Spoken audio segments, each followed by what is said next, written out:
Welcome back to Vishalakshi Kannadati YouTube channel. ಕಡ್ಡಿ ಮುರಿದಂತೆ Bigg Boss Kannada offer reject ಮಾಡಿದ ಕನ್ನಡದ ಸೆಲೆಬ್ರಿಟಿಗಳು ಯಾರು ಅಂತ ನೋಡೋದಾದ್ರೆ, ಈ ಬಾರಿ ಕಿಚ್ಚ ಸುದೀಪ್ ಅವರು ಬಿಗ್ ಬಾಸ್ ಕನ್ನಡ ಸೀಸನ್ 12 ನಿರೂಪಣೆ ಮಾಡಲಿದ್ದಾರೆ. ಈ ಬಾರಿ ಯಾರೆಲ್ಲ ದೊಡ್ಡ ಮನೆಗೆ ಎಂಟ್ರಿ ಕೊಡಲಿದ್ದಾರೆ ಎಂದು ಕಾದು ನೋಡಬೇಕಾಗಿದೆ. ಇನ್ನು ಬಿಗ್ ಬಾಸ್ ಮನೆಗೆ ತಾವು ಹೋಗೋದೇ ಇಲ್ಲ ಅಂತ ಹೇಳಿದ ಸೆಲೆಬ್ರಿಟಿಗಳನ್ನ ನೋಡೋದಾದ್ರೆ, ಮೊದಲನೆಯದಾಗಿ ಸ್ಯಾಮ್ ಸಮೀರ್ ಅವರು ಬಿಗ್ ಬಾಸ್ ಕನ್ನಡ ಶೋಗೆ ಹೋಗೋದಿಲ್ಲ ಎಂದು ಹೇಳಿದ್ದಾರೆ. ಈ ಹಿಂದೆ ನನಗೆ ಬಿಗ್ ಬಾಸ್ ಆಫರ್ ಬಂದಿತ್ತು. ಅದು ಫೇಕ್ ಅಥವಾ ಸತ್ಯವೋ ಎಂದು ಗೊತ್ತಿಲ್ಲ. ಆದರೆ ನಾನು ಹೋಗೋದಿಲ್ಲ. ನನಗೆ ಇದರಲ್ಲಿ ಆಸಕ್ತಿ ಇಲ್ಲ. ಈ ಅವಕಾಶ ಬೇರೆಯವರಿಗೆ ಸಿಗಲಿ ಎಂದು ಹೇಳಿದ್ದಾರೆ.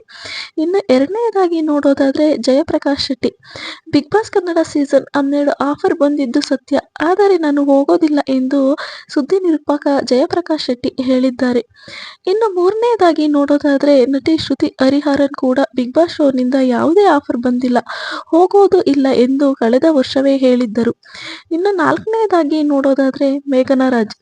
ನಾನು ಬಿಗ್ ಬಾಸ್ ಕನ್ನಡ ಮನೆಗೆ ಹೋಗ್ತಿಲ್ಲ ಎಂದು ನಟಿ ಮೇಘನಾ ರಾಜ್ ಸೋಷಿಯಲ್ ಮೀಡಿಯಾದಲ್ಲಿ ಮಾಹಿತಿ ನೀಡಿದ್ದಾರೆ. ಇನ್ನು ಐದನೆಯದಾಗಿ ನೋಡೋದಾದ್ರೆ, ಅನಿರುದ್ಧ್ ಜತ್ಕರ್.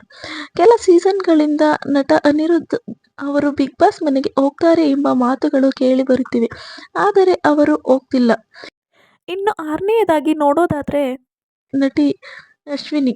ಗಟ್ಟಿಮೇಳ ಹಾಗೂ ರಾಧಾರಮಣ ಧಾರಾವಾಹಿ ಖ್ಯಾತಿಯ ನಟಿ ಅಶ್ವಿನಿ ಅವರು ಬಿಗ್ ಬಾಸ್ ಆಫರ್ ಬಂದಿದ್ದರೂ ಕೂಡ ಹೋಗಿಲ್ಲ. ಸೊ ಈ ವಿಡಿಯೋ ಇಷ್ಟ ಆಗಿದ್ರೆ ಲೈಕ್ ಮಾಡಿ, ಶೇರ್ ಮಾಡಿ, ಹಾಗೆಯೇ ನಿಮ್ಮ ಅನಿಸಿಕೆ ಅಭಿಪ್ರಾಯಗಳನ್ನ ಕಮೆಂಟ್ ಮೂಲಕ ತಿಳಿಸಿ. ಮತ್ತು ಇನ್ನು ಯಾರು ವಿಶಾಲಾಕ್ಷಿ ಕನ್ನಡದ ಯೂಟ್ಯೂಬ್ ಚಾನಲ್ನ ಸಬ್ಸ್ಕ್ರೈಬ್ ಮಾಡ್ಕೊಂಡಿಲ್ಲ, ದಯವಿಟ್ಟು ಚಾನಲ್ನ ಸಬ್ಸ್ಕ್ರೈಬ್ ಮಾಡ್ಕೊಳ್ಳಿ. Thank you.